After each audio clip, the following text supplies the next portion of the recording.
बंदी छोड़ सतगुरु रामपाल जी परमेश्वर जी की जय हो।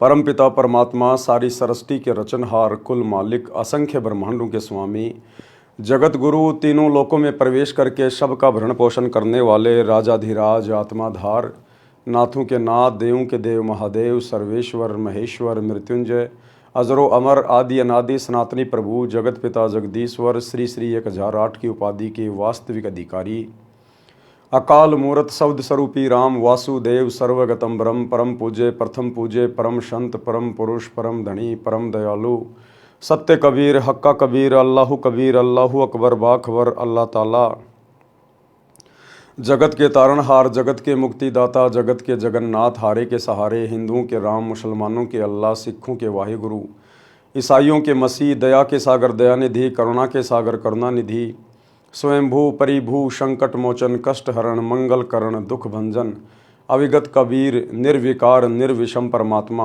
अलय अलेख सतगुरु, आदि अनादि सतगुरु, असली मर्यादा पुरुषोत्तम, असली राम, असली कृष्ण, असली घनश्याम, असली मुरारी, राजाओं के राजा, महाराजाओं के महाराजा, शहंशाहों के शहंशाह, सम्राटों के सम्राट, भगवानों के भगवान, अल्लाहों के अल्लाह, प्रभुओं के प्रभु, मसीहाओं के मसीह, सच्चे वाहिगुरु, बाबाओं के बाबा, पीरों के पीर, सेठों के सेठ, जगत सेठ, सावड़सा सेठ, सर्वगुण संपन्न, अनंत कोटि कलाओं के स्वामी, अनंत कोटि ब्रह्मांडों के नायक, योगियों में महायोगी, ध्यानियों में महाध्यानी, सिद्धों में परम सिद्ध, ज्ञानियों में तत्व ज्ञानी, ब्रह्म ज्ञानी, महाज्ञानी, परम ज्ञानी, सर्वश्रेष्ठ ज्ञानी, विज्ञानी, युवा कबीर, समर्थ कबीर, असमवात, अमित ओजा, सच्चे रहनुमा, करीम अल्लाह, शुभान अल्लाह, दुनिया के अंतिम पैगंबर, 8 सितंबर 1951 से गांव धनाना, जिला सोनीपत, हरियाणा, भारतवर्ष की पावन भूमि पे प्रकट रियल कल की भगवान, श्री नारायण साकार हरि, श्री बाबा साहेब, नूर अनंत परमात्मा,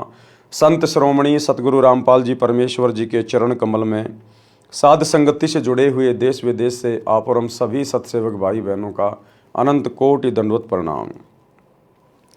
सत्साई भाई और बहनों, दया परमपिता परमेश्वर जी की, सारी सृष्टि के मालिक सतगुरु रामपाल जी की, जिनके विशेष आशीर्वाद से, शुभ आशीर्वाद से, उन्हीं के कर कमल से लिखित पवित्र पुस्तक जीने की राह के ऊपर वीडियो बनाने की श्रृंखला जारी है। इसी श्रृंखला में आज हमारा 18वें नंबर का वीडियो है। भाई और बहनों, प्रत्येक वीडियो में गुरुदेव भगवान के आशीर्वाद से हमें अध्यात्म के विषय में बहुत ही गहरी गहरी बातें पता चल रही हैं, जो बातें हमारे विश्वास को दृढ़ करती हैं, और जो भाई बहन केवल सत्संग ही सुन रहे हैं उन्हें भी बहुत सारी बातों का पता चल रहा है। तो आज के वीडियो में हम आगे बढ़ते हैं। आज का 18वें नंबर का वीडियो, पवित्र पुस्तक जीने की राह, पेज नंबर 136। आज गुरुदेव भगवान हमें पंडित की परिभाषा से परिचित करवा रहे हैं। पंडित, यह शब्द सुनते ही आम आदमी को लगता है कि किसी ब्राह्मण जाति के व्यक्ति की ओर इशारा है, किसी ब्राह्मण जाति की ओर इशारा है, पंडित जाति की ओर इशारा है। लेकिन भाई और बहनों, अध्यात्म में पंडित उसे कहते हैं जो पिंड के विषय में जानता है। पंडित सोई जो पिंड की जाने। पिंड यानी ये शरीर, एक ब्रह्मांड का पूरा लघु चित्र हमारे इस शरीर के अंदर है। तो कहते हैं पंडित सोई जो पिंड की जाने, और ब्राह्मण सोही जो ब्रह्म पहचाने। ब्रह्म यानी भगवान, जो भगवान को पहचानता है, असल में वो ब्राह्मण है। आज इस पृथ्वी पर यदि वास्तव में कोई पंडित है, कोई ब्राह्मण कहलाने का अधिकारी है, तो केवल सतगुरु रामपाल जी के फॉलोवर हैं, जो उस ब्रह्म को पहचान गए, जो वास्तव में पंडित हैं, जिनको ज्ञान है, आत्म ज्ञान है, परमात्म ज्ञान है, जो पिंड के विषय में जानते हैं। तो असल में इस पृथ्वी पर सतगुरु रामपाल जी के भक्तों के अलावा ना तो कोई ब्राह्मण है, ना कोई पंडित है। बाकी झूठी फीत लगाकर चाहे दुनिया घूमती रहो, लेकिन उनको अध्यात्म के विषय में कै ख गय का भी ज्ञान नहीं है। पंडित की परिभाषा, पंडित कहते हैं विद्वान को। जैसे हम लोग सुनते हैं कि रावण को पंडित कहते हैं, पंडित, कि रावण पंडित था। भाई सतयुग में तो कोई जाति थी नहीं। अगर पंडित कोई जाति है तो रावण को फिर पंडित क्यों कहते हैं कि रावण पंडित था? सतयुग में तो पंडित नाम की कोई जाति थी ही नहीं, जाति धर्म उस समय थे ही नहीं, तो रावण को पंडित क्यों कहा जाता है? पंडित यानी विद्वान, जिसे शास्त्रों का ज्ञान हो, भक्ति का ज्ञान हो, उसको कहते हैं पंडित, विद्वान। पंडित कहते हैं विद्वान को। मेरे पूज्य गुरुजी ब्राह्मण जाति में गांव बड़ा पैतावास, तहसील चरखी दादरी, जिला भिवानी, हरियाणा में जन्मे थे। गुरुदेव भगवान कह रहे हैं कि मेरे मुंह बोले गुरुदेव, यानी गुरुदेव भगवान का कोई गुरुदेव नहीं है, ये जगत गुरु हैं। और जो जगत गुरु होता है वो स्वयं परमात्मा होता है, परमेश्वर होता है, जो पूरे जगत को ज्ञान देने के लिए आता है। तो जगत गुरु का कोई गुरु नहीं हो सकता धरती पे। जगत गुरु कबीर परमात्मा को कहते हैं। जाति हमारी जगत गुरु, परमेश्वर है पंथ, दास गरीब लिखित पढ़े, मेरा नाम निरंजन कंत। लेकिन गुरुदेव भगवान ने आप और हमारे तक अपना संदेशा पहुंचाने के लिए, आप और हमें अपनी शरण में लेने के लिए, अपने आप को छुपाते हुए एक मुंह बोला गुरु बनाया, गुरु शिष्य परंपरा का निर्वाह किया। तो आदरणीय राम देवानंद जी को 17 फरवरी 1988 के दिन इस कबीर परमेश्वर सतगुरु रामपाल जी ने लोक दिखावे में अपना मुंह बोला गुरु धारण किया। इसलिए गुरुदेव कह रहे हैं कि मेरे जो गुरुदेव थे वो ब्राह्मण जाति में थे, आपको कभी पंडित नहीं कहते थे। यानी आदरणीय राम देवानंद जी परंपरागत पंडित जाति में जन्मे थे, लेकिन उसके बावजूद भी वो कभी अपने आप को ब्राह्मण नहीं कहते थे। मेरे दादा गुरुजी, मेरे गुरुजी के गुरुजी गांव छावड़ा दिल्ली में नजफगढ़ के पास के जाट थे। वे छोटी आयु में ही संत गंगेश्वरानंद जी के सत्संग से प्रभावित होकर उनके साथ हरिद्वार चले गए थे। संत गंगेश्वरानंद जी ने उनको काशी विद्यापीठ में पढ़ने के लिए छोड़ा। वे तीक्ष्ण बुद्धि के धनी थे।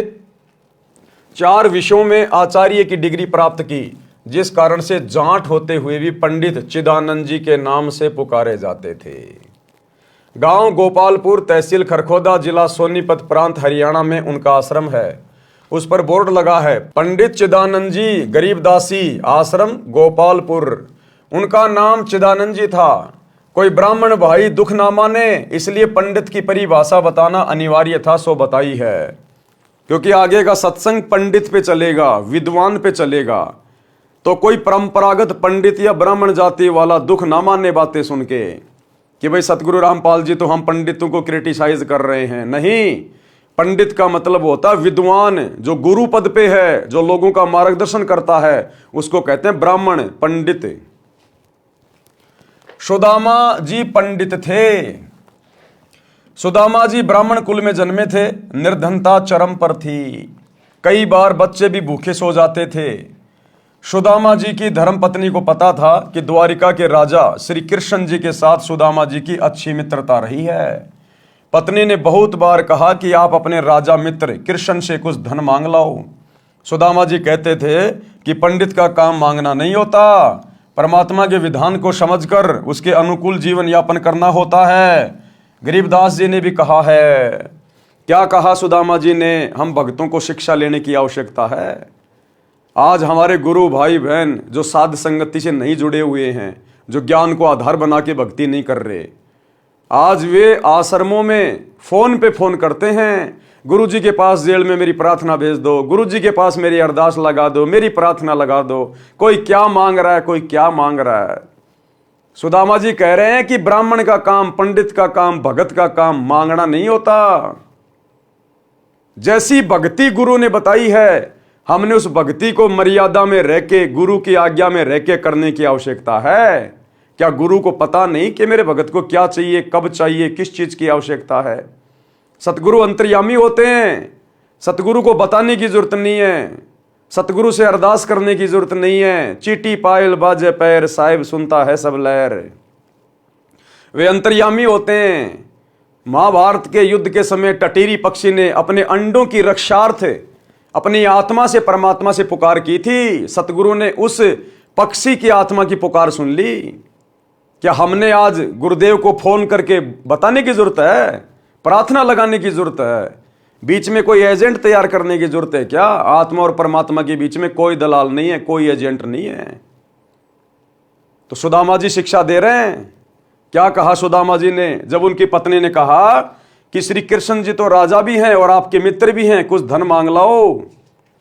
सुदामा जी कहते थे कि पंडित यानी भगत, ब्राह्मण, भगत का काम मांगना नहीं होता, परमात्मा के विधान को समझकर उसके अनुकूल जीवन यापन करना होता है। गरीबदास जी ने भी कहा है कि गरीब नट प्रेरणा कांजर सासी मांगत हैं भटियारे, जिनकी भक्ति में लो लागी वो मोती देत उधारे। गरीब जो मांगे सो बढ़वा कहिए, दर दर फिरे अज्ञानी, और जोगी जोग संपूर्ण जाका मांग न पीवे पानी।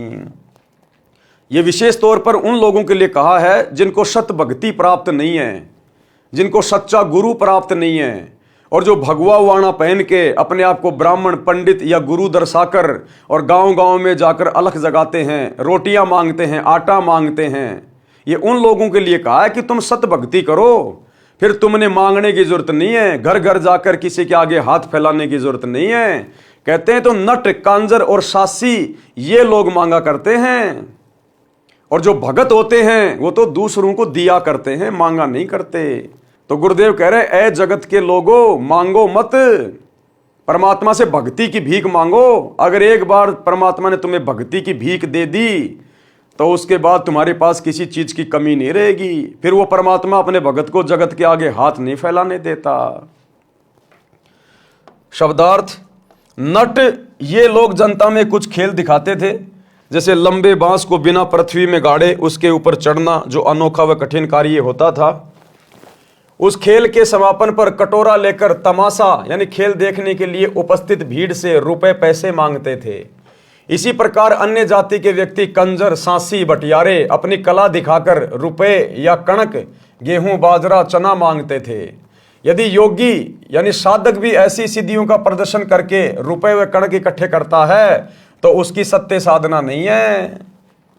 यदि सत्य साधक होता, शिष्यों को आशीर्वाद रूपी मोती देकर धनी बनाता, जो साधक के भाग्य से अलग अपनी ओर से उधार रूप में होता। यदि संत दर दर पर जाकर मांगता फिरता है तो वह अज्ञानी है, उसके पास शास्त्र अनुकूल साधना नहीं, वह संत नहीं, भड़वा है, भड़वा। मांगे सो ही भड़वा कहिए, दर दर फिरे अज्ञानी, और जोगी जोग संपूर्ण जिसका मांग न पीवे पानी। भड़वा का अर्थ यहां पर बेशरम है। जोगी यानी साधक की भक्ति संपूर्ण उसकी मानी जाती है जो किसी से कुछ नहीं मांगे। उसके उदाहरण में कहा है कि वह साधक और वस्तु तो छोड़ो, पानी भी मांगकर नहीं पीता। जो असली साधक होता है वो पानी भी मांगकर नहीं पीता, वो भी परमात्मा व्यवस्था कर देगा किसी और में प्रेरणा करके। भाई और बहनों, जब ये दास हिसार जेल में गया और जब मुझे जेल के अंदर छोड़ा गया तो जैसे ही मैं जेल में गया मुझे प्यास बहुत भयंकर लग रही थी। अब मैंने सोचा यहां पानी मैं पीऊं किसका, सब लोग ऐसे गंदे संदे दिखाई दे रहे हैं यहां तो मुझे एक कमरे में छोड़ दिया गया और भी वहां पर बहुत सारे लोग थे। तो मुझे बहुत जोर की प्यास लग रही थी। तो जैसे ही मैं उस ब्लॉक के अंदर गया और जाते ही उन कैदियों का जो सरदार होता है, 10, 15, 20, 50 कैदी जिस ब्लॉक में होते हैं, उनका एक ठेकेदार होता है, उसको कहते हैं लम्बड़दार। तो लम्बड़दार ने मुझे देखकर कहा कि आ जाओ आ जाओ आ जाओ, बैठो बैठो बैठो बैठो। मैं बैठ गया वहां पर। कहां से आए हो, क्या नाम है, क्यों आए हो, मैंने 2-4 बातें उसको बता दी। अब उसने तुरंत कहा कि मुझे पता है आपको प्यास लग रही है। वो लम्बड़दार बोला मुझे पता है आपको प्यास लग रही है। मैंने कहा प्यास तो लग रही लेकिन पीऊं कहां। बोले मेरे पास में साफ बोतल है, बिल्कुल मैंने सुबह भरी है, मैं मेरी अलग से बोतल रखता हूं, किसी को नहीं पिलाता, मेरी साफ बोतल है। तो उसमें से उसने मुझे पानी दिया, मैंने परमात्मा की अंदेव की आरती की और फिर मैंने पानी पिया। तो परमात्मा इस प्रकार से भी अपने भगत के साथ में रहता है। तो कहते मांगे सो ही बढ़वा कहिए, दर दर फिरे अज्ञानी, और जोगी जोग संपूर्ण जिसका मांग ना पीवे पानी। परंतु पत्नी के बार बार आग्रह करने पर विपर सुदामा जी अपने मित्र श्री कृष्ण जी के पास चले गए। श्री कृष्ण जी ने उनका विशेष सत्कार किया। मुट्ठी भर चावल साथ लेकर गए थे जो श्री कृष्ण जी ने चाव के साथ खाए। चरण तक धोए और कुशल मंगल पूछा तो पंडित सुदामा जी ने कहा कि हे भगवान, मुझे किसी वस्तु की आवश्यकता नहीं है। खुद श्री कृष्ण रूप में कबीर परमात्मा ही सारी लीला कर रहे थे, सारा खेल खेल रहे थे। ये बातें हमने कबीर सागर में और मुक्ति बोध में अच्छे से पढ़ ली है, कृष्ण सुदामा की कथा में। तो देखो श्री कृष्ण जी के रूप में स्वयं कबीर भगवान ने, सावल साथ सेठ ने पंडित सुदामा जी से पूछा कि कहो क्या हाल चाल है, किसी चीज की कमी तो नहीं है। अब सुदामा जी कह रहे कि भगवान आपके दया से मौज है, आपके दास को कोई कमी नहीं है, बिल्कुल ठाठ बाट है। भाई और बहनों, ये होते हैं भगत के लक्षण। सुदामा जी मांग भी नहीं रहे थे, सामने से श्री कृष्ण रूप में परमात्मा ने कहा, उसके बावजूद भी सुदामा ने हाथ नहीं फैलाए। ये नहीं कहा कि मुझे दिक्कत है, प्रॉब्लम है, मेरे बच्चे भूखे रहते हैं, हाल बेहाल हो रहा है। बोला नहीं नहीं भगवान, आपके रहते सहते बोले आपके दास को क्या चिंता। उधर शेख फरीद की हमने कथा पढ़ी, उसने अपनी आंख निकाल के दे दी उस बुढ़िया को कि जल्दी से मुझे आग दे दे, नहीं तो मेरे गुरुजी नाराज हो जाएंगे। आंख निकाल दी, आंख पे कपड़ा बांध के गुरुजी के पास आया और गुरुजी ने कहा, रे शेख फरीद क्या हो गया। बोला गुरुजी क्या हो सकता आपके दास को, आपके रहते सहते गुरुदेव आपके दास को क्या हो सकता है, मौज है मौज है। और आज हम कलयुग की बिचली पीढ़ी के भगत, सच्चा सतगुरु प्राप्त करके, सच्ची भक्ति प्राप्त करके, तत्व ज्ञान लेकर और आश्रम के नंबरों पर लाइन लगा रखी है भीख मांगने के लिए, लाइन। अरे भक्ति से कौन से दिन प्राप्त करोगे। अरे गुरु के विधान अनुसार भक्ति करके कौन से दिन प्राप्त करोगे, कब प्रसन्न करोगे गुरुदेव को। या खाली मांगते रहोगे, ये आदत छोड़ोगे नहीं। असंख्य जन्म नट प्रेरणा कांजर सासी बन के मांगे, आज तुम भगत बन के भी मांग रहे हो। अरे ये वो सतगुरु है जिससे मांगने की जरूरत नहीं है, इसने तो सब कुछ दे दिया। गुरु समान दाता नहीं, याचक शिष्य समान है, 3 लोक की संपदा सो गुरु दीनी दान। अरे 21 ब्रह्मांड का सबसे उत्तम नाम दे दिया तुम्हें, सबसे बड़ी संपत्ति, और फिर भी तुम मांगे जा रहे हो, मांगे जा रहे हो, भिखारी बन रहे हो। जो भक्ति गुरुदेव ने दे दी उसको मर्यादा में रह के करो, अपने गुरु को परमात्मा मान के विश्वास करके भक्ति करो, तुम्हें मांगने की जरूरत नहीं पड़ेगी, कांजर सासी भटियारा बनने की जरूरत नहीं पड़ेगी तुम्हें। अपने गुरु से केवल भक्ति मांगी जाती है। लेकिन तुमने तो लाइन लगा दी, गुरुजी से मेरी प्रार्थना कर दो, मेरा पोता हो जाए, मेरा बेटा नौकरी लग जाए, मेरा मकान बन जाए। गुरुदेव कहते हैं तुम्हें मांगना भी नहीं आता, चौथा युग आ गया। कहते भक्ति दान मोहि दीजिए देवन के देवा हो, जन्म पाया भूलू नहीं करहूं पद सेवा हो। भगत ने केवल भक्ति मांगनी चाहिए अपने गुरु से, सांसारिक और भौतिक सुख नहीं मांगने चाहिए, केवल भक्ति। भक्ति में सर्वस्व आ जाता है अगर मर्यादा में रह के करोगे तो श्री कृष्ण रूप में कबीर परमात्मा सतगुरु रामपाल जी ने खुद कहा कि भाई क्या चाहिए, बाकी सब ठीक है। तो सुदामा जी कह रहे बिल्कुल चंगा। तो पंडित सुदामा जी ने कहा कि ये भगवान मुझे किसी वस्तु की आवश्यकता नहीं है, आपकी कृपया से ठीक निर्वाह हो रहा है। जबकि घर पर पूरा परिवार भूखा मर रहा था। 1 सप्ताह श्री कृष्ण जी के पास रुककर सुदामा जी घर को चल पड़े। एक बार भी नहीं कहा कि कुछ धन दे दो। वे जानते थे कि कबीर बिन मांगे मोती मिले, मांगे मिले न भीख, और मांगन से मरना भला, यह सतगुरु की सीख। शब्दार्थ, कबीर परमात्मा ने भी बताया है कि जो पूर्ण परमात्मा की सत्य साधना करता है, तो आज हम पूर्ण परमात्मा की सत्य साधना कर रहे हैं नहीं कर रहे। हमारे गुरुजी पूर्ण परमात्मा है या नहीं है? 2000% पूर्ण परमात्मा। कबीर परमात्मा ने बताया कि जो पूर्ण परमात्मा की सत्य साधना करता है उसे मांगना नहीं चाहिए, ना ही तो जगत से मांगना चाहिए, ना रिश्तेदारों से मांगना चाहिए, ना आड़ोसी पाड़ोसी से मांगना चाहिए। अरे भगत तो लोगों को उधार देता है। सतगुरु के भगत होकर हम दुनिया के भिखारी बन रहे हैं। जरा सी दिक्कत आई नहीं, रिश्तेदारों के आगे हाथ फैला देते हैं, समाज के आगे हाथ फैला देते हैं।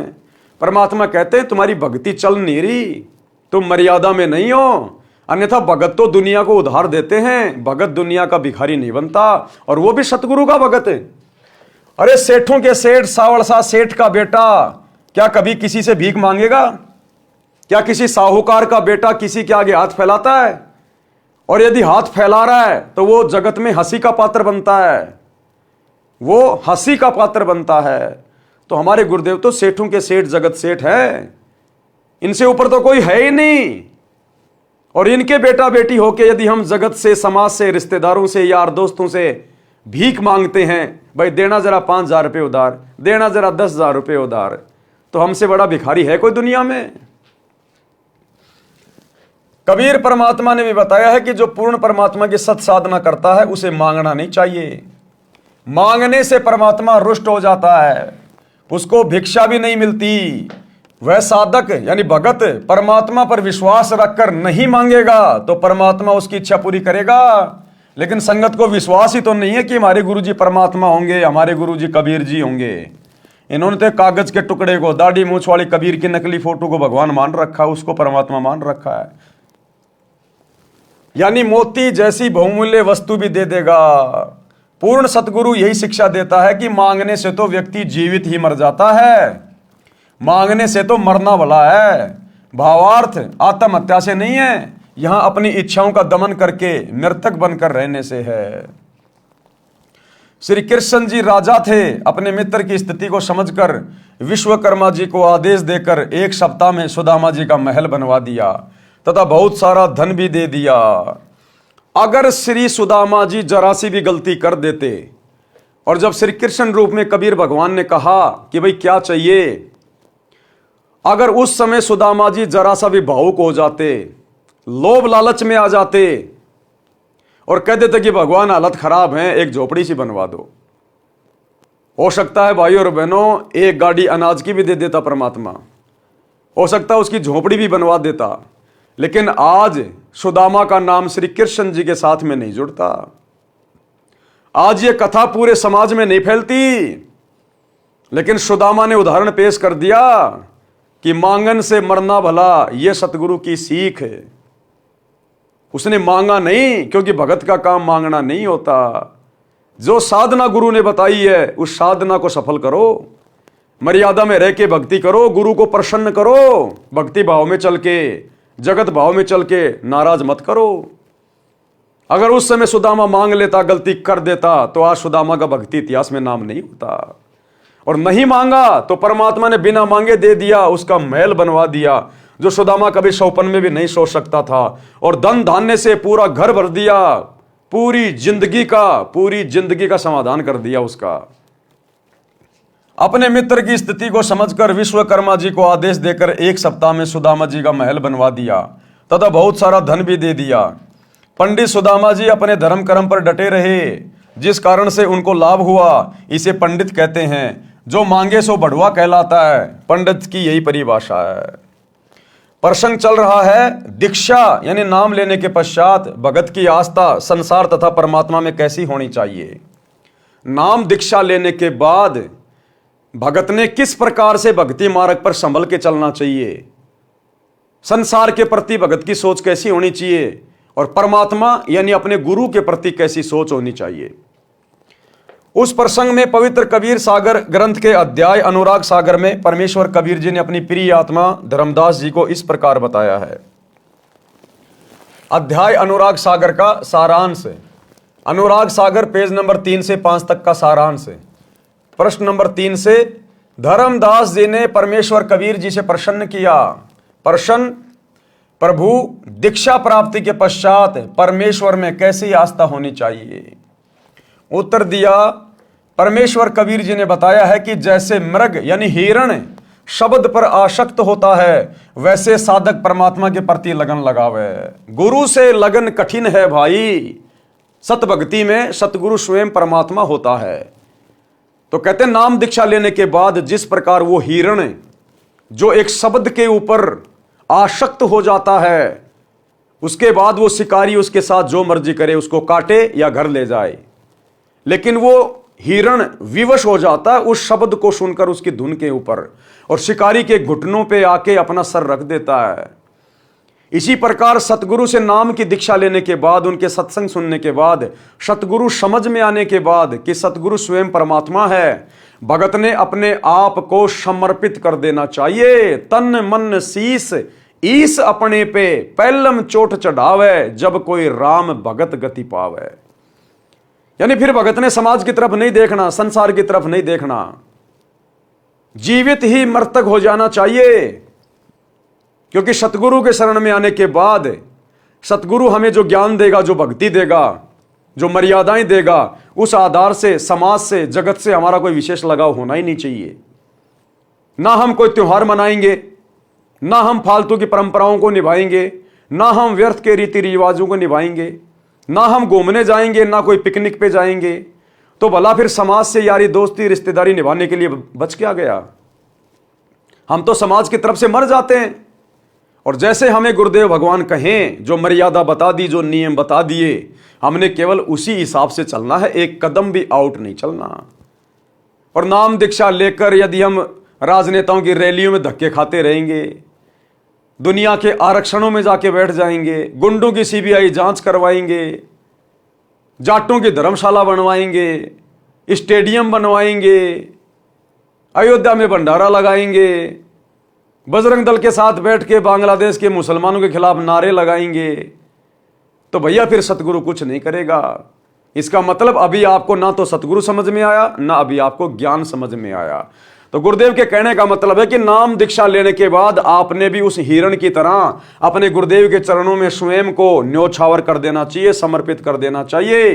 केवल गुरु की मर्यादा और भगत का पैर, यानी एक भी अपना कदम गुरु की मर्यादाओं के खिलाफ नहीं जाना चाहिए, गुरु की आज्ञा के खिलाफ नहीं जाना चाहिए, तब जाकर वो भगत सफल होगा। इसलिए कहते हैं गुरु से लगन कठिन है भाई, लगन लगे बिन काम न सरता, जीव प्रलय हो जाई। गुरु से लगन कठिन है भाई, समर्पित काल होने नहीं देता। हिरण यानी मृग पकड़ने वाला एक यंत्र से विशेष शब्द करता है जो हिरण को अत्यंत पसंद होता है। जब वह शब्द बजाया जाता है तो हिरण उस ओर चल पड़ता है, और शिकारी जो शब्द कर रहा होता है उसके सामने बैठकर मुख जमीन पर रखकर समर्पित हो जाता है, अपने जीवन को दांव पर लगा देता है। इसी प्रकार उपदेशी को परमात्मा के प्रति, किस परमात्मा के प्रति? सतगुरु के प्रति समर्पित होना चाहिए, अपना जीवन न्योछावर कर देना चाहिए, यानी समाज से हट जाना चाहिए, सामाजिक परंपराओं से हट जाना चाहिए, रीति रिवाजों से हट जाना चाहिए, केवल अपने गुरुदेव के आदेश के अनुसार ही चले जो सत्संगों में उन्होंने बता दिए होते हैं। दूसरा उदाहरण, हमने किस प्रकार अपने सतगुरु के प्रति समर्पित होना चाहिए, तब जाकर हमारा ये मोक्ष वाला बात बनेगा, जन्म मरण का रोग कटेगा। पतंग यानी पंख वाला कीड़ा जो प्रकाश बहुत प्रिय है, यानी जो पतंग होता है उसको प्रकाश यानी लाइट बहुत प्यारी लगती है।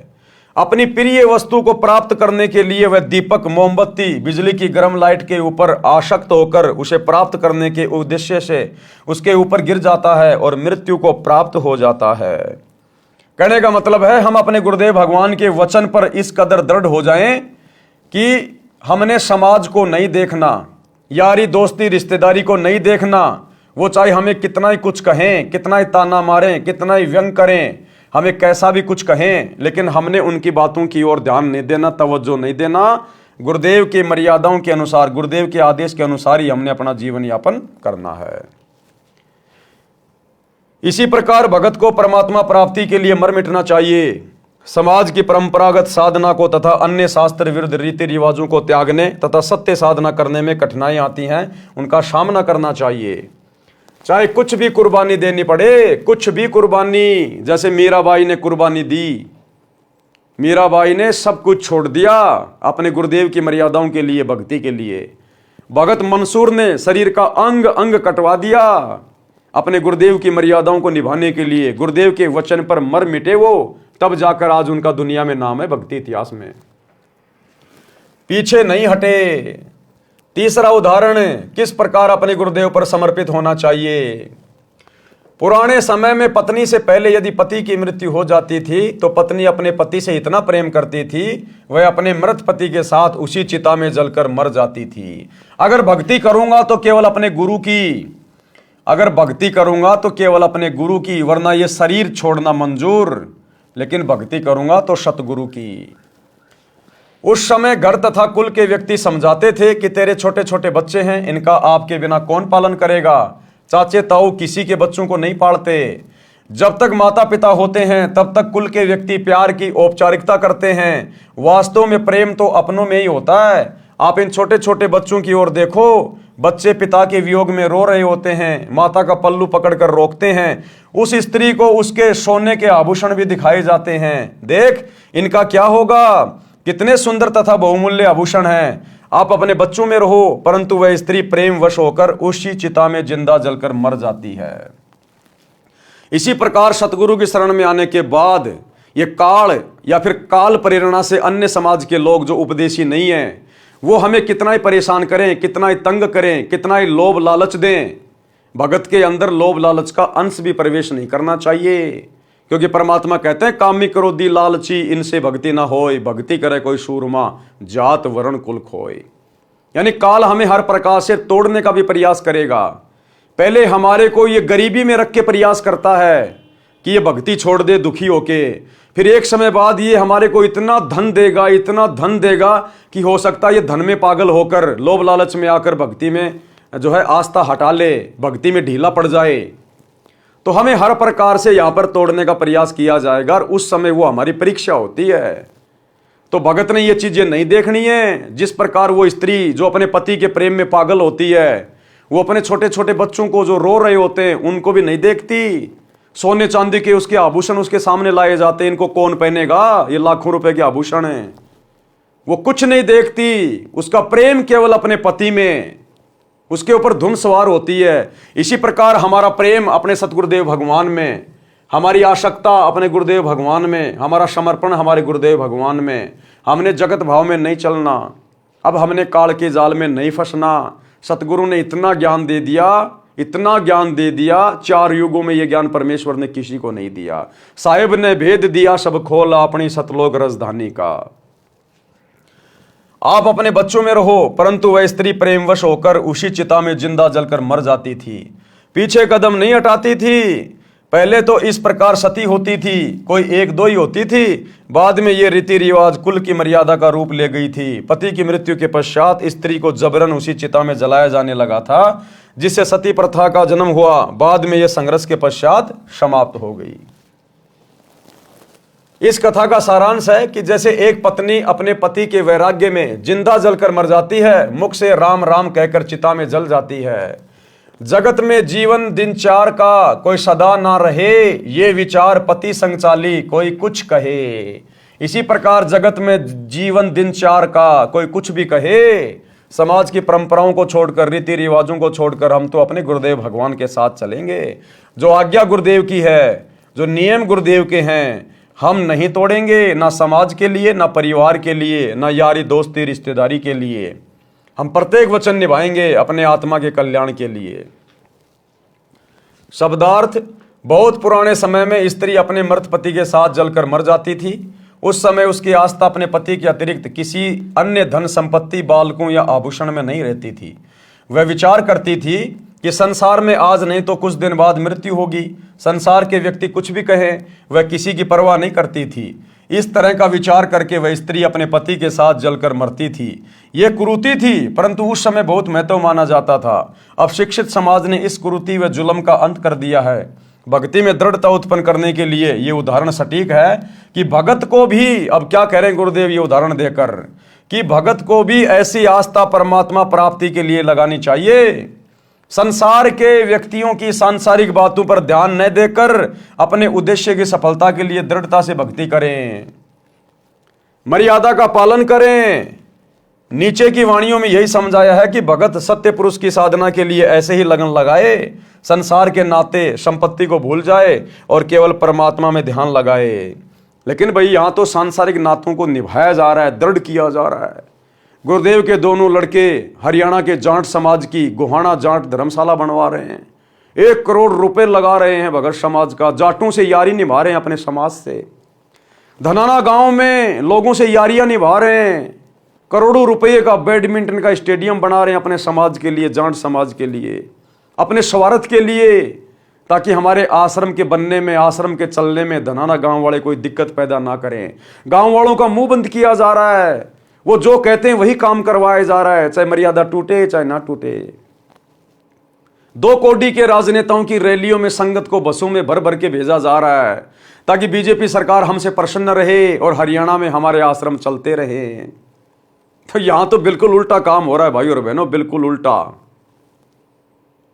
हम कौन से दिन समझेंगे फिर, कब समझेंगे? अब इस सतगुरु के अलावा कोई दूसरा सतगुरु धरती पे नहीं आने वाला। इस ज्ञान के अलावा अब कोई और ज्ञान कोई नहीं देने वाला। और अब भी यदि हमारी बुद्धि सेंटर में नहीं है तो हम फिर सतलोक जाने के योग्य नहीं हैं। हे धर्मदास, इसी प्रकार भगत का विचार होना चाहिए। ऐसे ही जो सत्य पुरुष लोलावे, कुल परिवार सब विसरावे। इसी प्रकार जिसकी लगन अपने गुरुजी में लग गई, सत्य पुरुष में लग गई, जिसको अपना गुरु समझ में आ गया, ये भक्ति समझ में आ गई, जिसको आत्म कल्याण की चिंता सताने लग गई, क्या कहते हैं? कुल परिवार सब बिसरावे। बिसराने का मतलब ये नहीं कि छोड़ छाड़ के चला जाए परिवार को, नहीं, अपनी भक्ति करे, परिवार में रहे, लेकिन अपनी भक्ति और मर्यादाओं को प्रथम रख के चले। अगर परिवार की कोई मर्यादा, कोई परंपरा, कोई रीति रिवाज अगर भक्ति में बाधक है तो वो हम स्वीकार नहीं करेंगे, वो हम बिल्कुल भी नहीं मानेंगे।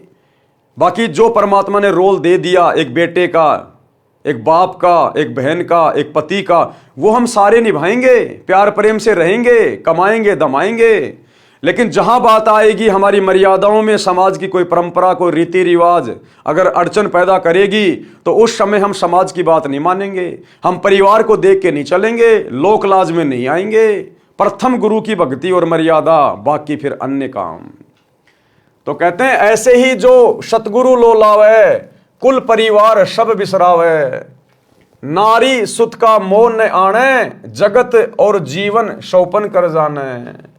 नारी यानी स्त्री, पत्नी, सुत यानी बेटा, बेटी, इनका कोई मोह नहीं होना चाहिए।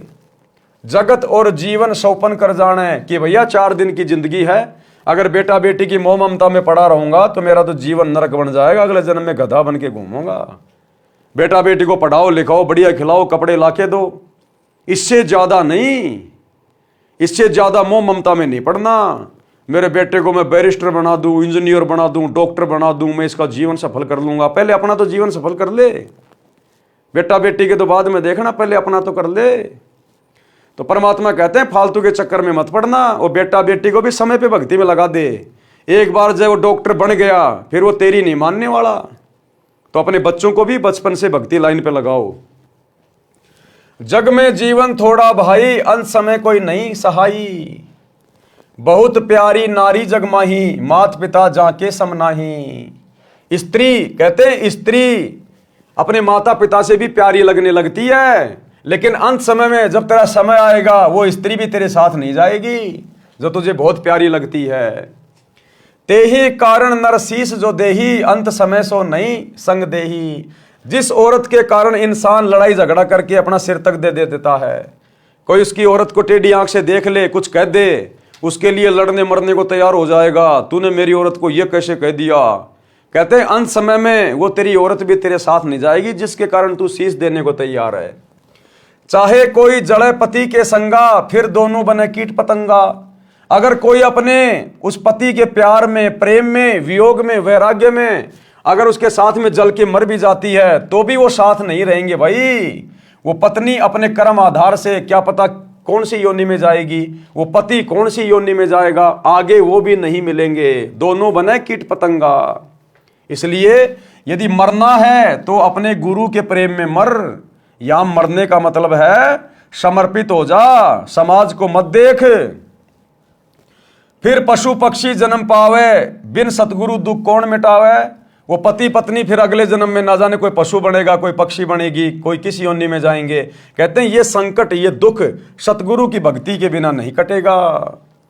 ऐसी नारी बहुतेरी भाई, पति मरे तब रुदन मचाई। ऐसी औरतें बहुत हैं, जब पति मरेगा तो बहुत रोएगी, दुख मनाएगी, और काम पूर्ति की हानि विचारे, दिन तेरे ऐसे पुकारे। वो रोती क्यों है? अपने स्वार्थ को रोती है, अपने विषय वासनाओं की पूर्ति के लिए रोती है, और जैसे उसके 12-13 दिन पूरे हो जाते हैं दूसरा खत्म कर लेती है। निज स्वार्थ को रोदन कर ही, तुरंत ही खत्म दूसरों कर ही। शुत परिजन धन सौपन स्नेही, सत्य नाम गहु निज मत एही। स्व तन संप्रिय और नयाना, सो भी संग नहीं चलत निदाना। कि इंसान को अपने शरीर से प्यारा तो कुछ नहीं लगता, जिस शरीर के लिए लाखों रुपया खर्च कर देता है अगर बीमार हो जाता है तो। कहते हैं अपने शरीर से प्यारा तो इंसान को कुछ नहीं लगता, सो भी संग नहीं चलत निदाना। ये नादान वो भी तेरे साथ नहीं जाएगा अंत समय में। तो क्या साथ जाएगा? केवल सतगुरु की भक्ति जाएगी। गुरु राम पाल मेरा हरदम साथी, रह शब्द रूप में साथ। ये परमात्मा साथ रहेगा, इसकी भक्ति साथ रहेगी। ऐसा कोई ना दिखे भाई अंत समय में हो सहाई, सतगुरु के अलावा अंत समय में कोई भी सहायक नहीं है, सब यहीं रह जाएंगे। ये झूठे रिश्ते नाते सब यहीं रह जाएंगे। आदि अंत का सखा बुलाया, झूठे जगनातों में फिर उमाया। आदि अंत का सखा, ये है वो मित्र आदि अंत का, जिसने हमें उत्पन्न किया और अंत में यही हमें संभालेगा। ये परमात्मा सतगुरु आदि अनादि है, सतगुरु मध्य है मूल, सतगुरु को सिजदा करूं एक पलक नहीं भूल। तो कहते हैं तूने अपने सतगुरु को तो बुला दिया और झूठे रिश्ते नातों में मगन होके बैठ गया। आदि अंत का सखा बुलाया, झूठे जग नातों में फिर उमाया। अंत समय जब दूत गल दबावे, ता समय कहो कौन छुड़ावे। जब यम के दूत आएंगे अंत समय में, भक्तिहीन प्राणी का गला दबाएंगे, उस समय कहते तुझे कौन बचाएगा उनसे। सतगुरु है एक छुड़ावन हारा, निश्चय कर मानू कहा हमारा। काल को जीत हंस ले जाही, सतगुरु काल पर विजय प्राप्त करवा के अपने हंस को सतलोक ले जाता है। काल को जीत हंस ले जाही, अविचल देश जहां पुरुष रहाई। जहां जाए सुख होय अपारा, बहुर न आवे इस संसारा। ऐसा दृढ़ मता कराही, जैसे सूरा लेत लड़ाई। यानी भगत ने भक्ति मार्ग पर इतना दृढ़ होना पड़ेगा, भक्ति करे कोई सूरमा, जात वर्ण कुल खोए। ऐसा दृढ़ मता कराही, जैसे सूरा लेत लड़ाई। जैसे सूरवीर योद्धा लड़ाई के मैदान में जिस प्रकार से टक्कर लेता है, पीठ नहीं दिखाता, चाहे शरीर का अंग अंग कट जाए, तो भक्ति मार्ग पर आने के बाद भगत को भी सूरवीर बनना पड़ेगा। किसी के साथ लड़ना नहीं, झगड़ना नहीं, लेकिन अपनी मर्यादाओं के लिए, अपनी भक्ति के लिए उसने इस प्रकार सूरवीर की तरह संघर्ष करना पड़ेगा। समाज की लोकलाज में नहीं आना, लड़ना नहीं, झगड़ना नहीं, लेकिन अपनी मर्यादाओं के लिए फिर किसी के आगे झुकना नहीं। टूक टूक हो मरे रण के माही, पूठा कदम कबू हटावे नहीं। वो योद्धा टूक टूक होकर अंग अंग उसका कट जाएगा युद्ध के मैदान में, लेकिन वापस कदम नहीं हटाता। तो जो सच्चा भगत होता है वो इसी प्रकार पीछे कदम नहीं हटाएगा। मंसूर की तरह, मंसूर को बांध दिया गया रस्सियों से, तलवार लेके सामने खड़े हैं कि बंद कर दे अनल हक बोलना, अनल हक अनल हक। एक हाथ काट दिया, बंद कर दे, नहीं दूसरा काटेंगे, अनल हक दूसरा काट दिया। एक पैर काट दिया, बंद कर दे, अनल हक दूसरा पैर काट दिया, गर्दन काट दी। कहते हैं इस प्रकार अपने गुरु जी के प्रति लो लगानी है, इतना समर्पित होना है सतगुरु की भक्ति के प्रति। और यहां छोटी छोटी बातों पे छोटा छोटा पीला पर्चा निकाल दिया जाता है। गुरु जी का आदेश है, नरेंद्र मोदी की रैली है गोहाना के सोनीपत में, बसों में भर के जाना है। 4 बजे तो भगत नहा धो के तैयार हो जाते हैं कि कब आएंगे, कब आएगा मेरा पति, मैं अपने ससुराल जाऊंगा नरेंद्र मोदी की रैली में। जाटों के आरक्षण में चलना है भगत जी। अरे भगत जी चलेंगे, कोई काम ही नहीं है, फ्री हूं मैं, चलो चलो चलो टाइम पास कर लेंगे। क्या खाक सूरवीर की भूमिका निभाओगे? आम जगत वालों से भी गए गुजरे हो गए, आम जगत वालों से भी गए गुजरे। ये सतगुरु सहन कैसे कर रहा, हमें तो ये नहीं पता। सतगुरु सब कुछ आंखों देखकर भी सहन कैसे कर रहा है, वरना अब तक तो संगत को मर मरा के गधा कुत्ता बन जाना चाहिए था, जो कर्म संगत कर रही है अपने गुरुदेव की गैर हाजिरी में बरवाला कांड के बाद। लेकिन भाई ये दीन दयाल है। राम किसी को मारे नहीं, मारे तो हत्यारा राम, अपने आप ही मर जाओगे कर कर खोटे काम। जैसे सती पति संग जरही, ऐसा दृढ़ निश्चय जो करही। यानी जब तक जीवित हैं भक्ति करेंगे तो सतगुरु की करेंगे, इतना दृढ़ निश्चय होना चाहिए भगत को। साहेब मिले जग कीर्ति होई, विश्वास कर देखो कोई।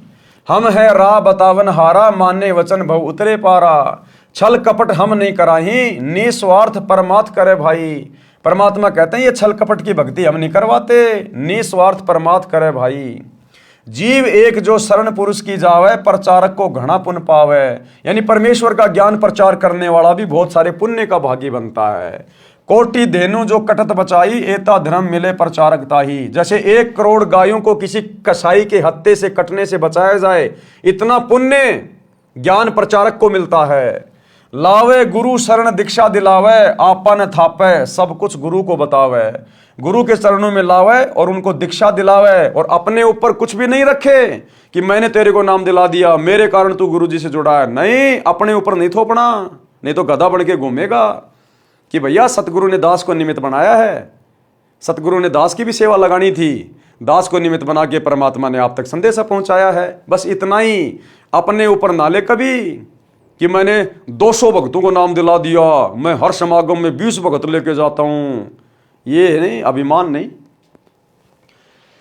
जो कोई प्रचारक गुरु बन बैठे, परमात्म रूठे काल का नाठ है। अगर कोई नालायक खुद ही अगर गुरु बन गया, जैसे वो संजय दिल्ली वाला बन गया, कहते परमात्मा रूठ जाएगा और काल तुम्हारे कान पकड़ लेगा। फिर 1,28,000 झूठे गुरु रोवे, पड़े नरक में ना सुख सोवे। 28 लाख इस प्रकार के गुरु नरक में पड़े ऊपर। अब कहे हैं भूल भई बारी, हे सतगुरु सुध ले हमारी। और अब उस नरक में जाने के बाद जब उन्हें पता चला कि तुम तो अधिकारी नहीं थे, अब वो रो रहे हैं, चिल्ला रहे हैं कि सतगुरु हमें बचाओ, सतगुरु हमें बचाओ। बोए बबूल आम कहां खाई, कोटि जीवन को नरक पठाई। ऐसी गलती ना करहूं सुजाना, सत्य वचन मानो परवाना।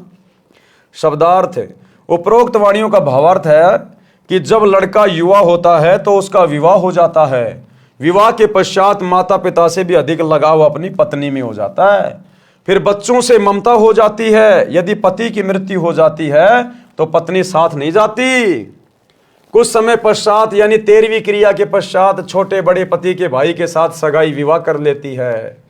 पति को पूर्ण रूप से भूल जाती है। यदि कोई अपने पति के साथ जल मरती है तो अगले जन्म में पक्षी या पशु योनि में दोनों भटक रहे होते हैं। गुरुदेव के कहने का मतलब है, सांसारिक लोगों के ऊपर आस्था करोगे तो तुम्हें ना तो यहां कुछ मिलेगा, ना मरने के बाद कुछ मिलेगा। और यदि अपने सतगुरु के प्रति समर्पित रहोगे, मर्यादाओं में रह के भक्ति करोगे, गुरु को प्रसन्न करोगे, तो ये लोक भी सुखी और परलोक भी सुखी। जिस पत्नी के लिए पुरुष अपनी गर्दन तक कटा लेता है, यदि कोई किसी की पत्नी को बुरी नजर से देखता है, मना करने पर भी नहीं मानता है, तो पति अपनी पत्नी के लिए लड़ मरता है। फिर वही पत्नी पति की मृत्यु के उपरांत अन्य पुरुष से मिल जाती है। ये भले ही समय की आवश्यकता है, परंतु भगत के लिए ठोस शिक्षा है। यानी जगत वाले, रिश्तेदार, नाते वाले जो अनुपदेशी हैं, वो हमारे कभी हो ही नहीं सकते। हमें समझा गुरुदेव ये रहे हैं कि तुम जिन झूठे रिश्ते नातों में उलझ के बैठे हो ना, कि ये मेरा फलाना, ये मेरा फलाना, ये मुसीबत में मेरे काम आएगा, परमात्मा कहते हैं तुम्हारी भूल है, ये परम सत्य मान लेना। इसी प्रकार किसी व्यक्ति की पत्नी की मृत्यु हो जाती है तो वह कुछ समय उपरांत दूसरी पत्नी ले आता है। पति अपने पति के लिए अपना घर, भाई बहन, माता पिता त्याग कर चली जाती है, परंतु पत्नी की मृत्यु के उपरांत स्वार्थ के कारण रोता है। परंतु जब अन्य व्यक्ति विवाह के लिए कहते हैं तो सब भूलकर तैयार हो जाता है। भावार्थ है कि सब स्वार्थ का नाता है। इसलिए सत्य भक्ति करके उस सतलोक में चलो जहां जरा यानी वृद्धावस्था तथा मरण यानी मृत्यु नहीं है। आगे चेतावनी दी है कि हे भगत, अपने शरीर के समान इंसान को कुछ भी प्रिय नहीं होता। अपने शरीर की रक्षार्थ लाखों रुपए इलाज यानी ट्रीटमेंट में खर्च कर देता है, ये विचार करके कि यदि जीवन बचा तो मेहनत मजदूरी करके रुपए तो फिर बना लूंगा। यदि रुपए नहीं होते हैं तो संपत्ति को भी यही विचार करके बेच देता है और अपना शरीर बचाता है। परमेश्वर कबीर जी ने समझाया है कि हे धर्मदास, स्व तन सम प्रिय और नयाना, जो भी संग न चलत निदाना। शब्दार्थ, अपने शरीर के समान अन्य कुछ प्रिय नहीं है, वह शरीर भी आपके साथ नहीं जाएगा। फिर अन्य कौन सी वस्तु को तू अपना मानकर फूले और भगवान भूले फिर रहे हो। फिर नादान, जब तेरा शरीर ही तेरे साथ नहीं जाएगा तो तेरे रिश्तेदार, बेटा बेटी, भाई बंधु कहां जाएंगे, ये संपत्ति कहां जाएगी। फिर तू और किस चीज के ऊपर फूला फूला बैठा है यहां पर। इसलिए कहते हैं सतगुरु पे समर्पित हो, गुरु से लगन लगा। गुरु तुझे यहां भी हर प्रकार से सुरक्षित रखेगा और शरीर छोड़ने के बाद तुझे विमान में बैठा के अपने सतलोक लेकर जाएगा। सर्व संपत्ति तथा परिजन एक सौपन जैसा साथ है। कबीर परमेश्वर जी ने कहा है कि मेरी अपनी राय ये है कि पूर्ण संत से सत्य नाम यानी सत्य साधना का मंत्र लेकर अपने जीवन का कल्याण कराओ। और जब तक आप सौपन संसार में हैं तब तक सौपन देखते हुए पूर्ण संत की शरण में जाकर सच्चा नाम प्राप्त करके अपना मोक्ष कराओ। सभी प्राणी जीवन रूपी रेलगाड़ी में सफर कर रहे हैं। जिस डिब्बे में बैठे हो वह आपका नगर है, जिस सीट पर बैठे हो वह आपका परिवार है। जिस जिसकी यात्रा पूरी हो जाएगी वे अपने अपने स्टेशन पर उतरते जाएंगे। यही दशाई संसार की है। जैसे यात्रियों को मालूम होता है कि हम कुछ देर के साथी हैं, सभ्य व्यक्ति उस सफर में प्यार प्रेम से रहते हैं, एक दूसरे का सहयोग करते हैं। इसी प्रकार हमने अपने सौपन वाले मानव जीवन के समय को व्यतीत करना है। सौपन टूटेगा यानी शरीर छूटेगा तो पता चलेगा ये क्या था। वह परिवार तथा संपत्ति कहाँ है जिसको संग्रह करने में अनमोल जीवन नष्ट कर दिया। गुरुदेव के कहने का मतलब है इस परिवार में, रिश्तेदारियों में, समाज में, इन रिश्ते नातों में ज्यादा मत उलझो। केवल अपनी जिम्मेदारियों तक सीमित रहो। हद से ज्यादा मोह ममता में पड़ोगे, परमात्मा की भक्ति से छूट जाओगे। अंत में काल यही तुम्हारा पैर खींच लेगा वापस। जहां आशा तां बाशा होई, मन कर्म वचन सुमरियो सोई। और ये अपना है भी नहीं, ये तो एक सौपन में जी रहे हैं अपन। जैसे रात्रि में सौपन आता है, कहां कहां पहुंच जाते हैं, किस किस नगर में पहुंच जाते हैं, राजा महाराजा बन जाते हैं।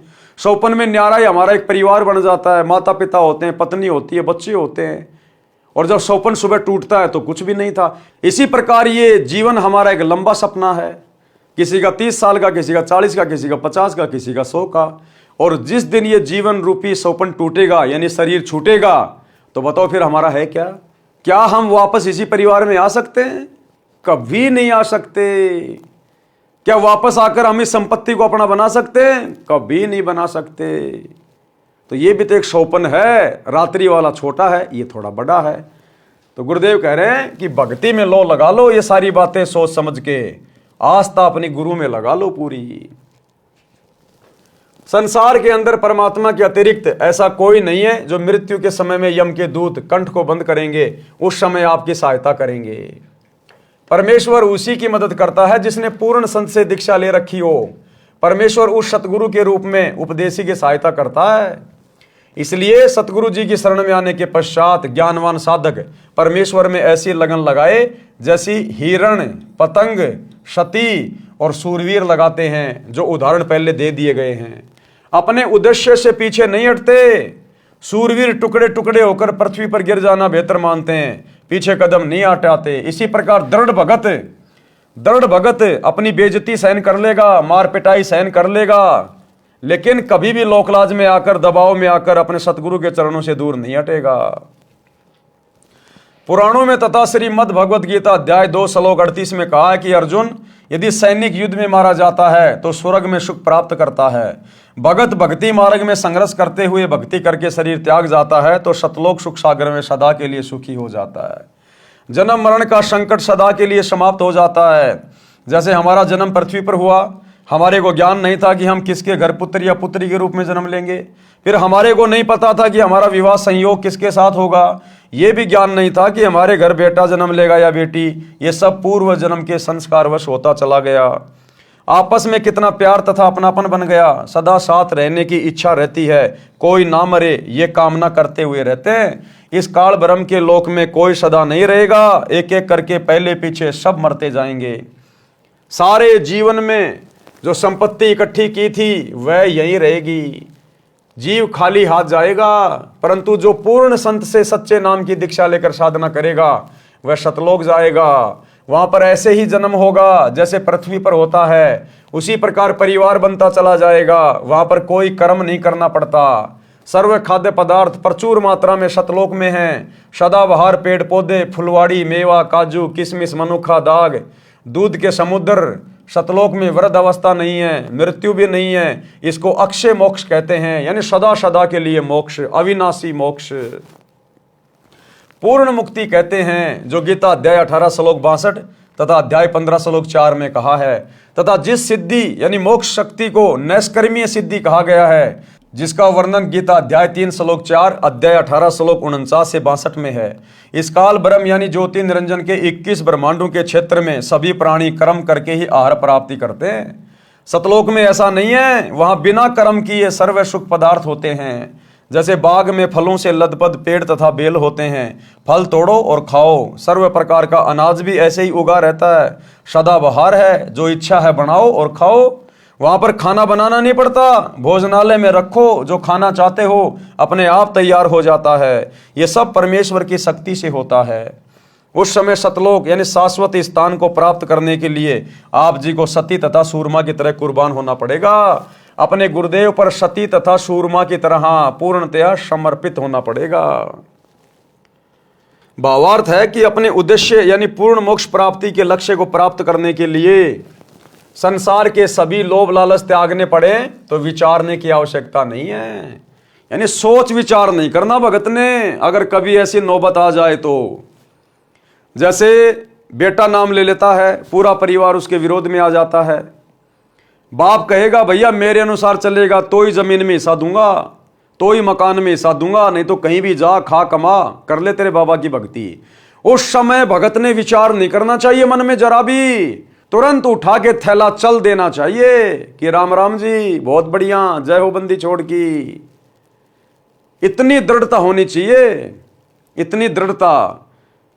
अगर आपको संपत्ति भी चाहिए, परमात्मा आपको लैंड लॉर्ड बना देगा, आपको सैकड़ों एकड़ जमीन का मालिक बना देगा यह परमात्मा, यदि आपने उस समय जरा भी सोच विचार नहीं किया तो, कि पापा जी संभालो अपनी संपत्ति, अपने बाकी बेटों को दो, चाहे बेटियों को दो, चाहे तुम उड़ाओ, ये भगत तो ये चला, जय हो बंदी छोड़ की, रखो तो तुम्हारी मर्जी, तुम्हारे खेतों में काम करूंगा, 2 टाइम की रोटी खाऊंगा, अपनी भक्ति करूंगा, बाकी ये भक्ति छोड़ने वाला नहीं हूं मैं। तुम्हें छोड़ सकता हूं, इस परिवार को छोड़ सकता हूं, तेरी संपत्ति को भी छोड़ दूंगा, थूकूंगा भी नहीं, लेकिन भक्ति छोड़ने की दोबारा मत बोलना। शरीर छूट सकता है लेकिन ये भक्ति नहीं छूटेगी। अब इतना दृढ़ जब भगत हो जाता है, अंतर्यामी देख लेता है, तो कहते हैं नुक्ते ऊपर रीजेगा रे कोटि कर्म जल जा तुम्हारे। ये नुक्ते होते हैं, परमात्मा जानबूझ के ऐसी परिस्थितियां पैदा करता है भगत को देखने के लिए। संसार के सभी लोभ लालच त्यागने पड़े तो विचार करने की आवश्यकता नहीं है, तुरंत छोड़ो और अपने सुमरण ध्यान में मगन रहो। यदि सतगुरु की शरण ग्रहण नहीं की तो जिस समय अंत समय आएगा तब भक्तिहीन प्राणी के कंठ को यमदूत बंद करते हैं। उन यमदूतों से परिवार का कोई व्यक्ति नहीं छुड़वा सकता, केवल सतगुरु जी उस आपत्ति के समय सहायता करते हैं। इसलिए परमेश्वर कबीर जी ने कहा है कि अंत समय यमदूत गड़ा दबावें, उस समय को हो कौन छुड़ावे।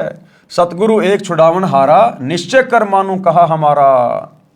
शब्दार्थ ऊपर कर दिया गया है। यदि कोई भगत ज्ञान समझकर दीक्षित होकर अन्य भोले भूले जीवों को ज्ञान चर्चा करके सत्य ज्ञान प्रचार द्वारा सतगुरु शरण में लाकर दीक्षा दिलाता है तो उसको एक जीव को सत्य भक्ति मार्ग बताकर गुरु से दीक्षा दिलाने का इतना पुण्य होता है जितना 1 करोड़ गायों को काटने से, कसाई से बचाने का मिलता है। एक मानव का जीवन इतना बहुमूल्य तथा इतने पुण्यों से प्राप्त होता है। यदि कोई मूर्ख प्रचारक मान बढ़ाई के वश होकर स्वयं दीक्षा देता है, स्वयं गुरु बन बैठता है, तो वह महापराधी होता है। उससे परमेश्वर रुष्ट हो जाता है तथा काल उसको कान पकड़कर घसीट कर ले जाता है, जैसे खटीक यानी कसाई बकरी को ले जाता है। कबीर सागर के अध्याय अंबु सागर पृष्ठ 48 पर प्रमाण है कि तब देखा दूतन कह जाई, 84 तहां कुंड बनाई। कुंड कुंड बैठे यमदूता, देत जीवन कह कष्ट बहुता। तहां जाए हम खड़े रहावा, देखत जीव विनय बहु लावा। झूठे कड़ीहार यानी नकली सतगुरु की दशा जो नरक में पड़े हुए थे। पड़े मार जीव करे बहु शोरा, बांध बांध कुंडन में बोरा। 1,28,000 पड़े वो झूठे गुरु, बहुत कष्ट तहां करत पुकारा। हम भूले सवारत संगी, अब हमरे नाही अर्दंगी। हम तो जरत हैं अग्नि मंजारा, अंग अंग सब जरत हमारा। कौन पुरुष अब राखे भाई, करत गुहार चक्षु डल जाई। ज्ञानी यानी कबीर जी वचन, ये वाणी नकली कबीर पंथियों ने अपने हिसाब से बनाई हुई है, हमें इस वाणी से कोई लेना देना नहीं है। असली वाणी नीचे है जो गुरुदेव ने बताई है। ये वाणी बनावटी है, वास्तविक वाणी नीचे है। दुर्दशा देख दया दिल आवा, अरे दूत तुम जीवन भरमावा। उन आत्माओं की ऐसी दशा देखकर सतगुरु को भी दया आ गई और उन झूठे नकली गुरुओं से जो उसी कुंड में आग में जल रहे थे, गुरुदेव ने क्या कहा, दुर्दशा देख दया दिल आवा, अरे दूत तुम जीवन भरमावा। जीव तो अचेत अज्ञाना, वाको काल जाल तुम बंधाना। कि ये जीव तो बेचारे अज्ञानी थे, इनको क्या पता, जैसा गुरु कहता है वैसा ही करता है, लेकिन तुमने क्यों जानबूझ के काल के जाल में बांधा। 84 दूतन कहे बांधा, शब्द डोर 14 यम सांदा, तब हम सब हन कहे मारा, तुम हो जालिम बटपारा। हमारे भक्तन को तुम भरमावा, पल पल सुरती जीवन डिगावा, गही चोटी दूत घसियाए, यम और दूत विनय तब लाए। दूत जो नकली गुरु बने थे, चूक हमारी क्षमा कर दीजिए, मम माने तस आज्ञा कीजिए। हम तो धनी यानी काल कहो जस कीन्या, सो वचन मान हम लीन्या। अब नहीं जीव तुम्हारा भरमावे, हम नहीं कभू गुरु कहावे। ये जितने भी धर्म गुरु हैं वर्तमान में धरती पर, एकमात्र सतगुरु रामपाल जी को छोड़कर, आचार्य शंकराचार्य मंडलेश्वर, हिंदू मुस्लिम सिख ईसाई धर्म के ये पोप पादरी हैं, और जितने भी मुल्ला काजी पंडित ब्राह्मण, ये सब काल के द्वारा भेजे गए दूत हैं, जो परमेश्वर की आत्माओं को अज्ञान से ठोक रहे हैं, शास्त्र विरुद्ध साधना पर लगाकर सबके जीवन को नरक बना रहे हैं। तो बाद में इन सब को वहां पर नरक के कुंड में डाला जाता है, इन आचार्य शंकराचार्यों को, और उस समय फिर ये हाथ जोड़ते हैं कि भगवान ऐसी गलती दोबारा नहीं करेंगे, ऐसी गलती दोबारा नहीं करेंगे। और अब ये अपने आप में भगवान बन के बैठे हैं। ज्ञानी वचन यानी कबीर जी वचन, सुन ज्ञानी बहुते हसाई, दूतन दुष्ट बंद न छोड़ो जाई, पल एक जीवन सुख दीन्या, तब संसार गमन हम कीन्या। भावार्थ, कबीर परमेश्वर जी ने बताया कि जो झूठे सतगुरु बनकर मान बढ़ाई के वश होकर काल प्रेरणा से भोले जीवों को भरमाया करते थे, उनको भी दंड मिलता है, उनको भी नरक में डालकर यातनाएं दी जाती हैं, उनके शिष्य भी उसी नरक में गिरते हैं। जब मैं उस नरक के पास गया, क्या कह रहे हैं गुरुदेव भगवान, जब मैं उस नरक के पास गया जिसमें वे मान बढ़ाई के भूखे नकली कड़ीहार, संसार के काटने वाले यानी नकली सतगुरु बनकर महिमा बनाए हुए थे, लाखों जीवों को शिष्य बनाकर नरक में अपने साथ ले गए। फिर परमेश्वर के विधान अनुसार वे भी अपराधी होने के कारण नरक में पड़े थे। उस नरक क्षेत्र में कुंड बने हैं, प्रत्येक कुंड में जीव पड़े हैं तथा यमदूत सता रहे हैं। वे 28 लाख नकली सतगुरुओं ने मुझे देखकर अर्जी लगाई कि हमें बचा लो प्रभु। कारण यह था कि जो यमदूत उन्हें नरक में मार पीट रहे थे, वे सब परमेश्वर कबीर जी की शक्ति के सामने कांपने लगे। इस कारण से उन नकली सतगुरुओं को लगा कि ये कोई परम शक्ति वाले देव हैं। परमेश्वर कबीर जी ने कहा कि तुमने भोले जीवों को भ्रमित किया, अपने आप को पूर्ण सतगुरु सिद्ध किया, तुम्हें पता भी था कि तुम्हारे पास नाम दीक्षा का अधिकार नहीं, तुम्हें पूर्ण मोक्ष का ज्ञान नहीं, अपने स्वार्थवश लाखों मनुष्यों के अनमोल जीवन का नाश कर दिया। वे काल जाल में फंसे रहे।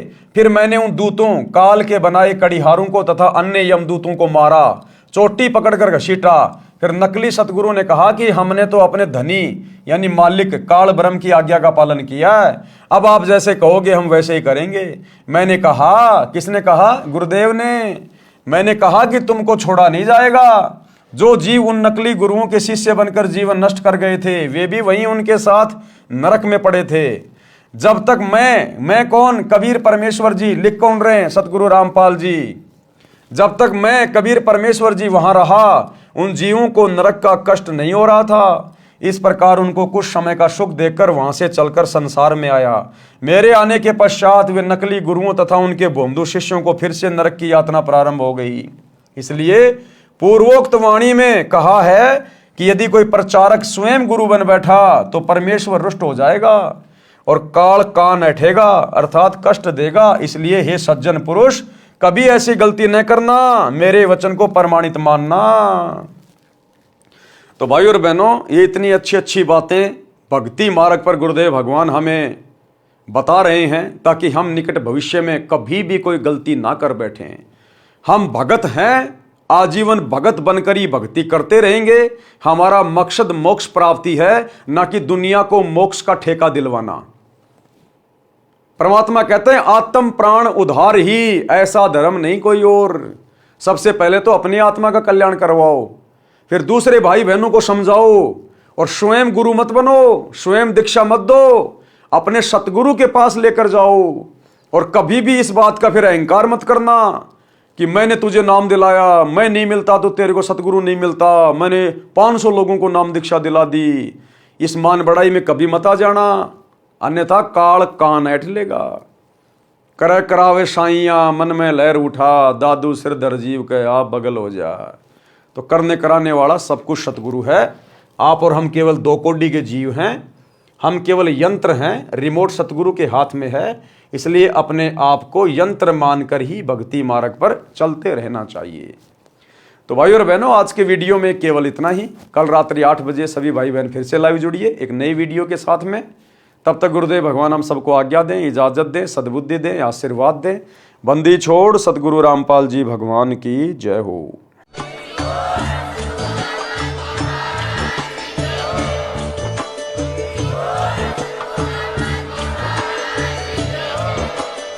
भाई जो गुरु वचन पे डट गे, कट गे फंद 84 के, कट गे फंद 84 के, कट गे फंद 84 के। भाई जो गुरु वचन पे डट गे, कट गे फंद 84 के, कट गे फंद 84 के, कट गे फंद